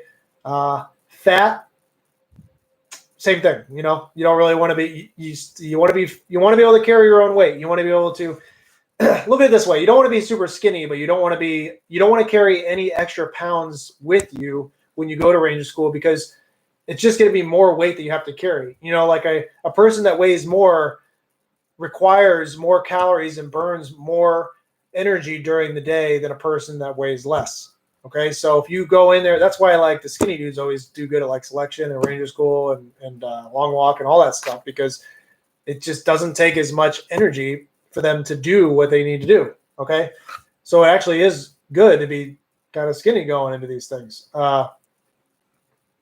But you do have to have some sort of muscular endurance built up, because you're going to be using, you're going to be needing to carry a lot of things. You're going to be needing to do the obstacle courses. Darby Queen's a big one. They're going to be smoking the dog shit out of you.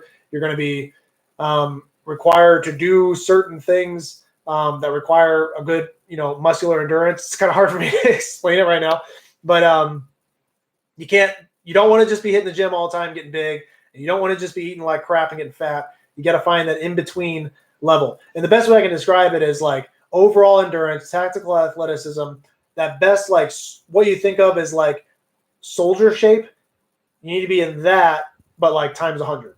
And that will be the best, so like Ranger School fitness shape that you could possibly be in.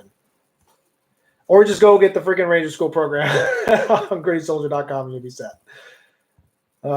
Addison Hurt. Not all. Okay, yep, got it. Let's see. Rockason's app. I've seen that before. I haven't looked at it in a while. I used to use the Rockason's app for the PT test, but now they have the ACFT and all that, so I haven't used it. But Ranger Pro is a really good app for all things Ranger School. definitely advise the Ranger Pro app. John Corcoran, no problem, man. I'm here to. He said, "Thanks for taking the time to do this. I really like helping all you guys be successful. That's really why the Gritty Soldier channel is a thing. That's where the website comes from. All this is just honestly, like, I enjoy mentorship, and I think that's one of the reasons why I've just done well in the Army. And this is a way for me to offer mentorship and experience based information to as many of you guys as possible to see success. I love the Army, man. I want the Army to be as successful as possible, and the Army doesn't operate without its soldiers. And so to me, like, seeing all you guys motivated and ready to go conquer this kind of shit is like, it motivates me. It motivates me in turn. So it's like a circle, you know? So I no problem, dude. You know, you guys are motivating me just as much as hopefully I'm motivating you. Will Ranger School transition to ACFT type events? I think it's possible, but I don't think it'll be anytime soon because the Army still hasn't figured out the ACFT, and for all we know, they might just nix it all together. They keep trying to come out with these different versions, but would you really be surprised if, like, next week they said, you know what, scratch it, we're going back to the APFT? You know, most of you wouldn't. You'd be like, yeah, that's what I thought, you know? So right now they're still running the RPFTs just like they always have. I think they've transitioned, or they're starting to transition to calling it like the PFA, the physical fitness test for Ranger School, you know, because now it seems like all the schools are just creating their own style of fitness tests because there is no real like standardized fitness test for the Army right now. But it's still the RPFT, and I think it will be that way for the foreseeable future.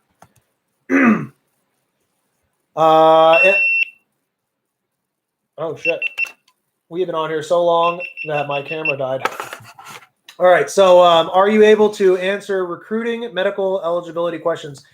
I can like kind of shoot the shit with you on that stuff, but I would just advise that you look up whatever the current recruiting and medical eligibility standards are because they change and go off that. Don't try to go off like me or get with your recruiter on that one. You know what I mean? Because those things change and they know whatever the hotness is for that day better than anybody else, and you want to make sure you have the right information.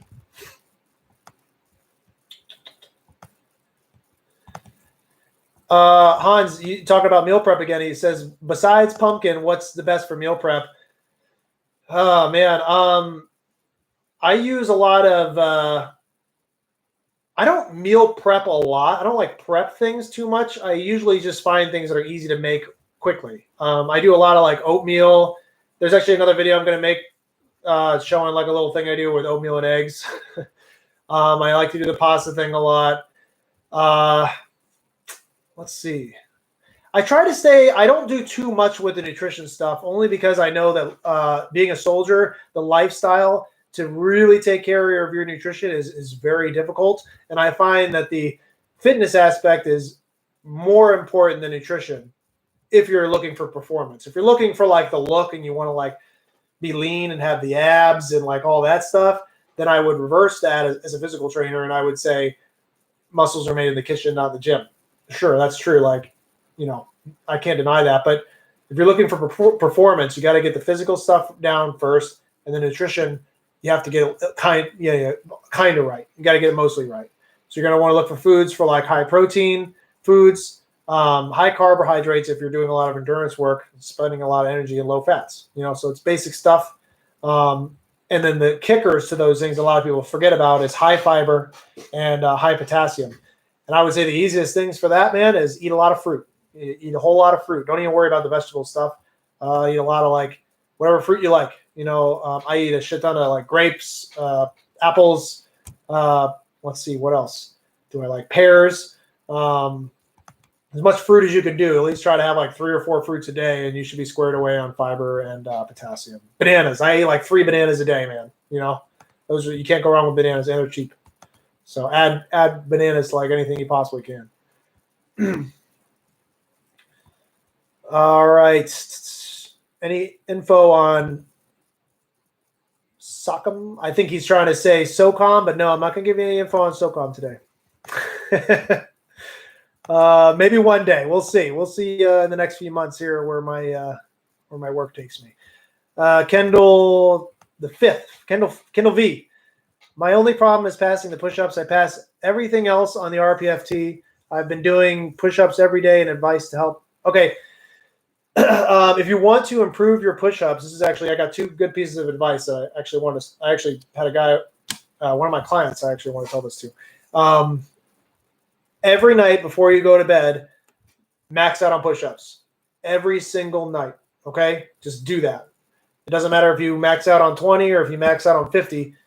Max out, okay? Because that'll get your body used to doing the movements, and it'll also give you time to heal from that max out and that last minute like muscle tear down while you sleep. Okay. Also, if you haven't started trying Tabata drills, I would highly recommend you do that. And Tabata is like, it's 4 minutes total of work.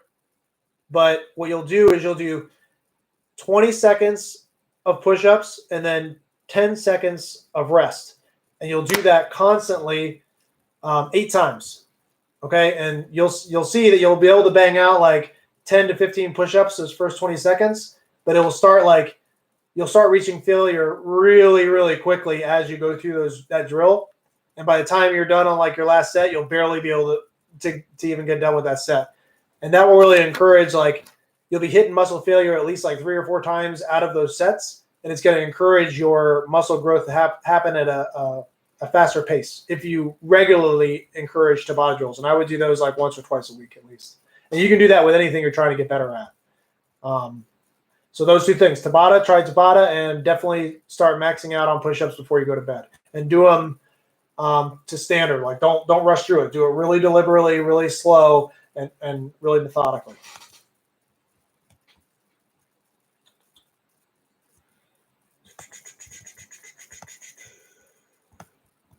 I'm trying to catch up, guys. Let me read through this real quick. I know we've been on here for a while. You guys are awesome hanging in here. Hopefully I'm giving you guys some good information here. Any tips on doing well for patrols? Yeah. So like I told you guys before, I failed Derby because I recycled Derby for failing patrols, and that was because I didn't take patrols seriously enough. What I mean by that is I've been in the Army for over 10 years by the time I went to Ranger School. Already been through a lot of schools, a lot of training, deployment, all that stuff. And so when I got to Ranger, I paid attention to what they taught me. I paid attention to the patrols, instruction, and all that stuff. And when it was my turn to get looked at as a leader, I was like, all right, well, I'll just kind of do what they told me I'm kind of supposed to be doing, and I'll check the box, and we'll get through this. And that was like kind of the attitude I took. And I just wasn't. It's kind of hard to describe, but I just wasn't on the game. I missed a couple little things on patrols, which I didn't think was a big deal personally, but to Ranger School it was, because I missed it and it wasn't right. So I ended up failing twice for that. I ended up failing both my patrols, and I had to recycle Derby because I just didn't understand that. But what I learned from that, and for the advice going forward to you guys, is that everything you learn at Ranger School, take it extremely seriously. Nothing that they're giving you or telling you that you should be doing is something that you might not have to do. Okay. Everything they want to see you done to standard, they're going to require you to do to standard. And if you don't, then you're going to fail. Okay. And that's everything. I mean, like anything from how you conduct your patrol, how you set up your patrol base, where you set up your OPs, your GOTWA, everything that they teach you has to be exactly standard or you fail.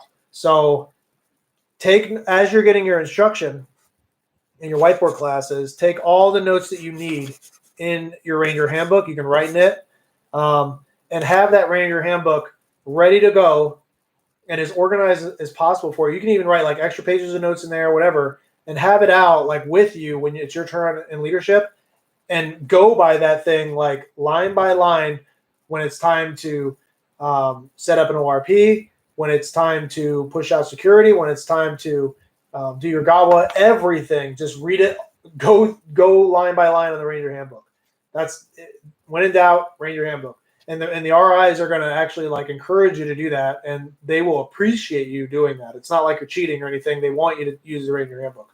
So that's my biggest advice there. Definitely listen to the classes. Make sure you understand it. Ask questions if you need to. Write notes in your Ranger handbook and actually use your Ranger handbook. All right. Can you get Motrin or medicine during Ranger school for minor injuries? Yeah, they'll have like medics out there. Those poor guys. They'll be medics out there that work in the battalions. And if you're having like issues, because a lot of guys will end up getting like sick or they'll twist an ankle or something like that, and they'll have to get checked out by the medic. But if it's like nothing that's gonna, cause any further injury, then they might give you a little ibuprofen or some cold medicine or something like that. Okay, so don't worry about that stuff, man. Like they're cool about that. I don't want to use the word encourage, but they will let you know it's okay to go talk to the medic and make sure you can get what you need so that you can continue on with the course. Okay. What was the hardest event or phase for you during Ranger School? Mountain phase was definitely the hardest phase, without a doubt. Hardest event is tough because there's just so many different things. I can give you like a couple. So I remember going up, I mentioned this before, but I remember going up Hawk Mountain, and that took all day. And we were trudging through snow that was up to our knees. And I was the RTO that day, so my ruck was like 90 pounds. And I remember when we first started, I was already hurting. This was like day 7 in mountain phase patrolling. And I remember I had that RTO pack on in my ruck, and I looked up that mountain, and my legs hurt so bad, and I just like started like almost like whimpering, like like a tear came down my face. And I think everybody at some point in Ranger School has like a story where they actually cried during Ranger School, and that was my moment when I actually cried during Ranger School. But I kept going. But we got up to the mountain finally. It took like 6, like all day, and then we got up to the very top, and it started raining on us. And we had to pull security because the top of the mountain was where our ORP was, because that's where the leader decided to put the ORP, not off the side of the mountain, but on top of the mountain, on the peak. So it was windy, cold, and raining. And we had to sit there in security, and it was like, I want to say it took him like 2 hours to go and do his leader's recon. And we were just laying there, and it was so fucking cold, man. I was there because in security you do it like in like in pairs, and me and my buddies just were cuddling with each other like this, trying to stay warm and just shivering so hard that like your teeth hurt, your body hurts from shivering because you're just shivering so hard. So maybe pushing hypothermia, I don't know, but that was pretty hard. There's a lot of hard parts of Ranger School, man. I don't remember like the hardest. I don't know if there's anything that was like the hardest. That's something that sticks out to me. I guess when you're getting looked at for your goes, like those really stick out. That's pretty hard because there's a lot of pressure on you. There was one time, so in Florida, when I got my go, I was a platoon sergeant, and 2 major events that almost got me no-go'd in Florida phase. One was when we were moving from a security position and we were picking back up the patrol, and I was counting everybody out of the short haul position, or whatever we were calling it, and the count was off by like 2, and the RI was right there watching me count, and he knew. And it was just like if you ever seen Surviving the Cut, and it was Ranger School, and the kid was doing that, and his count was off, and he didn't say anything though. He was just like, "Fuck, count was off." Fuck. Well, I remembered that, and I was like, "Stop everything!" I ran up, I got the PL. I was like, "Stop the patrol. We got to get a new count because the count was off, and I got to make sure it's right." Well, luckily for me, that was the right answer, and I knew that was the right answer because in real life, I'd been a platoon sergeant before, and I knew that's what I would have done. I'd be like, "Whoa, halt movement! I got to get the right count." So that's what I did, and the RI liked that, and I got the right count. We moved on, no big deal. But that could have been a moment of failure if I just let it go. And then another one was later on the patrol. It was a raid, and the PL wanted to do a raid. It was weird. It worked out, but it was really weird and really risky. And he had 2 assault teams that were going to side by side assault the objective like this, like online one team goes up online, one team goes up like that, but it was a whole team, right? And one support by fire team. And we had all our contingencies set up for shift and hull fire and all that stuff, shift and lift fire. But the radio went down. Okay, so let me start again. The assault commenced. We had our support by fire firing on the objective. The assault teams were moving up towards the objective, and they were getting real close to being in the line of fire for the support by fire element. Well, the radio went down. They couldn't hear us on the radio, and they couldn't see my contingency, the flag I was using for the contingency. So I was behind one of the assault squads, but I ended up sprinting all the way to the support by fire element to tell them to lift fire physically, because all our other contingencies didn't work out. So like, you know how when you do your contingency planning, you always put like runner at the very end? Well, that's what happened. I ended up being the runner as a platoon sergeant because there was nobody else to do it. It was just bullshit contingency, so I had to do it. And luckily I got there like within a second of them being in the line of sight, in the line of fire for the assault squads. And I happened to catch it. And he loved it. Like to me, I was like, "Fuck, I'm gonna get a no-go," because that was like way too close. There was almost fratricide. If you get fratricide in Ranger School, you're done. But during our AAR, he was like, "That's exactly what needs to happen. All things broke down. Your contingencies broke down, but the platoon sergeant picked up the slack, ran over there, and made sure fratricide didn't happen." And thank God that's how he looked at it. Cause, you know what I mean? But that was a whole nother. That was a very close moment for me at Ranger School, for failing Ranger School, and that would have really sucked. Anyway, off my tangent there. Let me catch up a little bit. God, you guys have so many questions. I'm sorry I'm taking so long. All right, hopefully I'm not passing up too many of you guys. All right, Rebecca says, what boot regulations govern boot other than AR 670-1? I'm trying to have a custom set of boots made up for school and don't want to pay $500 for something I can't wear. Don't do custom boots. You can't do that. I don't think you can do that. I wouldn't get custom boots. You should get the Garmonts.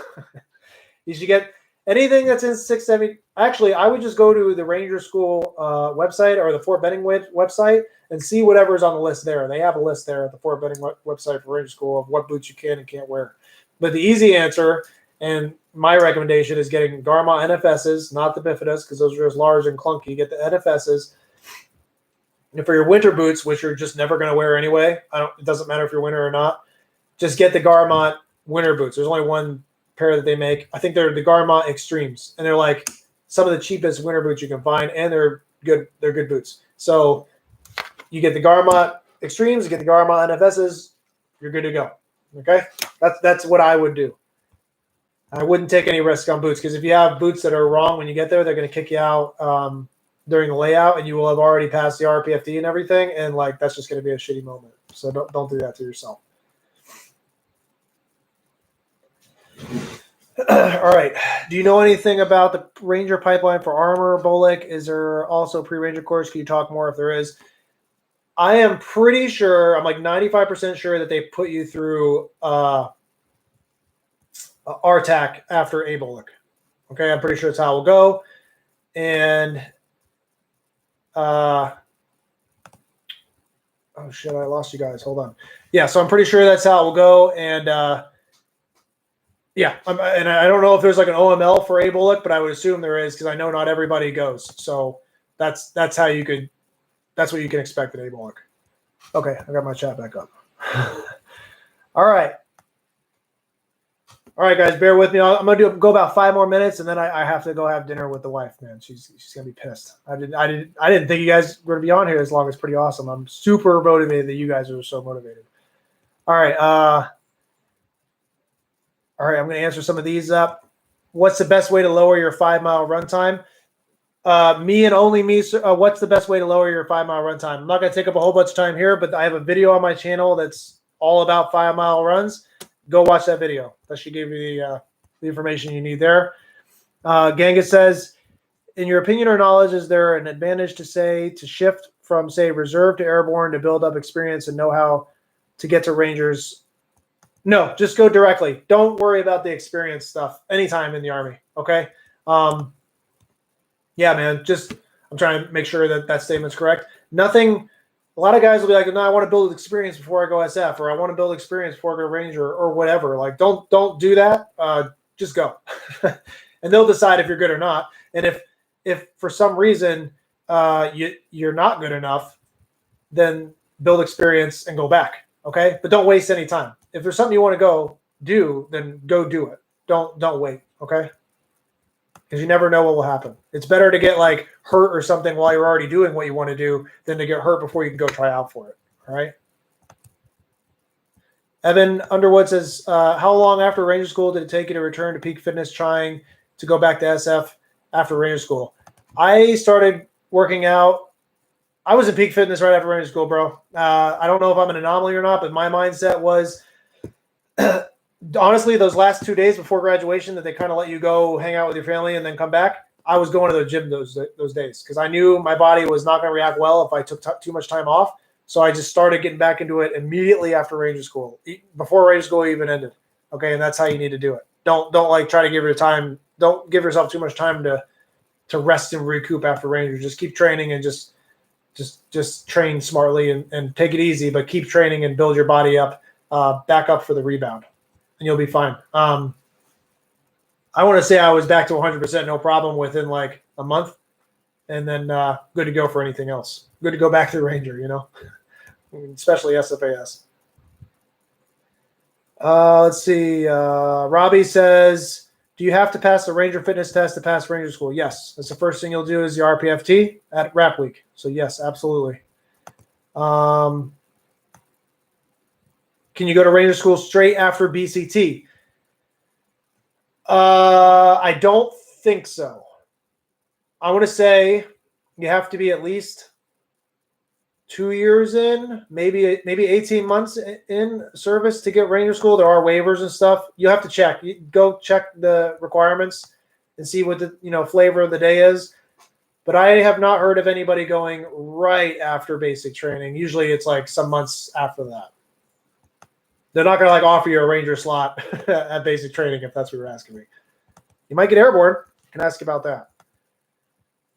Can I bring my own tabbed and annotated Ranger handbook with notes I've already written in it, or do I need? Yes. Okay, that's a good question. You can't have a Ranger handbook that's already been written in. Actually, I think they're going to issue a Ranger handbook when you get there. Check the packing list. I could be wrong on that. I can't remember, but I do know you can't have like hidden notes or op order shells or anything like that. That's a no-go. You can only use the Ranger handbook, and it has to be fresh. Okay. Timothy Hillian. As a sergeant first class going in October, should I prepare to typically be the platoon sergeant first look? If so, what are some things you recommend to set me up for success based off what the RIs want versus our bad habits? All right, Timothy, I hope you're still in here, because that's a really good question, man. Don't expect to get looked at for any specific leadership position. Okay, there was like privates and specialists that were getting looked at as PLs regularly, doing op orders and everything, and I mean like full blown op orders to the fullest extent, to a higher extent and higher standard than I ever did as an infantry PL. Okay. I never noticed anybody as a senior enlisted getting looked at for any other certain position, but I did see like the lieutenants, they would make a point to kind of stick them in as PLs sometimes. At least it seemed that way. But besides that, just be ready to get looked at for whatever, man. And awesome that you're going, dude. I don't know what unit you're in or what your MOS is, but like, that's awesome that you're finally getting a shot to go to Ranger School. And you know better than I'm sure a lot of guys in this chat that once you get that tab on your shoulder, like soldiers, you're instantly going to have that rapport with the soldiers, and you're going to learn so much that you're going to be able to give in regards to leadership and mentorship going through that school that you're going to be able to bring back to the soldiers. And it makes the Army better as a whole, man. I wish I would have went earlier in my career. Cav Scout. You guys might not have known this. I was a Cav Scout when I first joined the Army. What I actually did when I first few years in the Army, I was a Cav Scout. What I actually did was I went to the recruiter. I didn't know anything about Special Forces or Rangers or anything like that when I joined the Army. I kind of just did it on a whim. which is crazy. I was a whole different person. But I went into the recruiting station and I said, I was thinking like Rambo and shit, right? I was like, I just want to be like the infantry guys, but better. And the guy made me a Cav Scout. That's so funny. My recruiter was a Cav Scout too, and I think it was like a joke for him to do that. But like, no offense, to you as a Cav Scout, because I was a Cav Scout. We could say this. I've been Cav Scout, I've been infantry, I've been other things, but yeah. Anyway, that's just kind of a funny story. So yeah. All right, I'm going to do one more question, if I have any. Let's see. After AIT, okay. Okay, last question.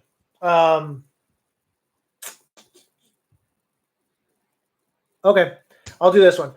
I was Cav Scout before branching infantry as an officer. What's your best advice for making the transition?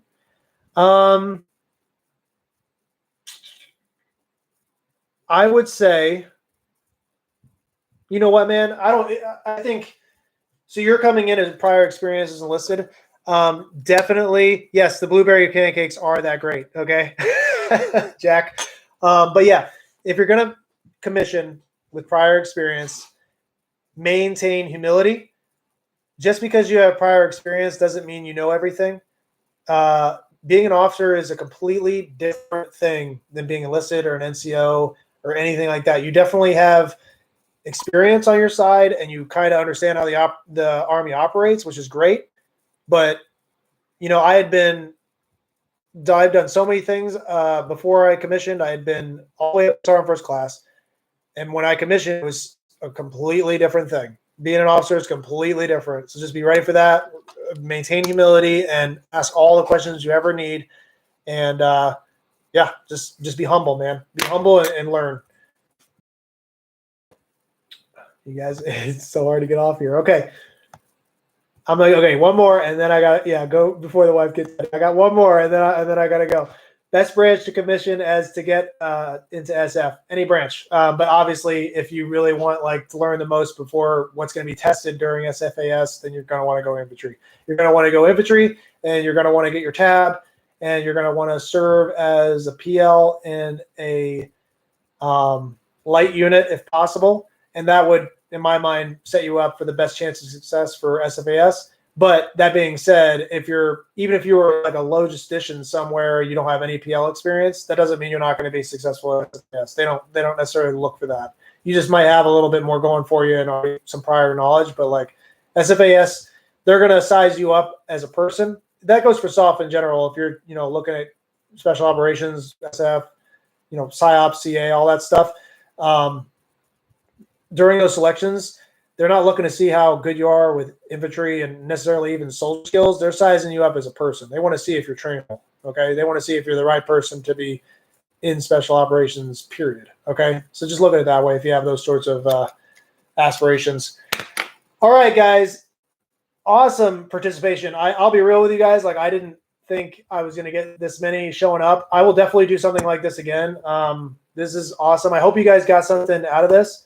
I'll drop this video. If there's anything else, just put something in the comments and I'll try to answer it later. But I definitely have to go because my wife's going to be really mad. I was on here for way too long.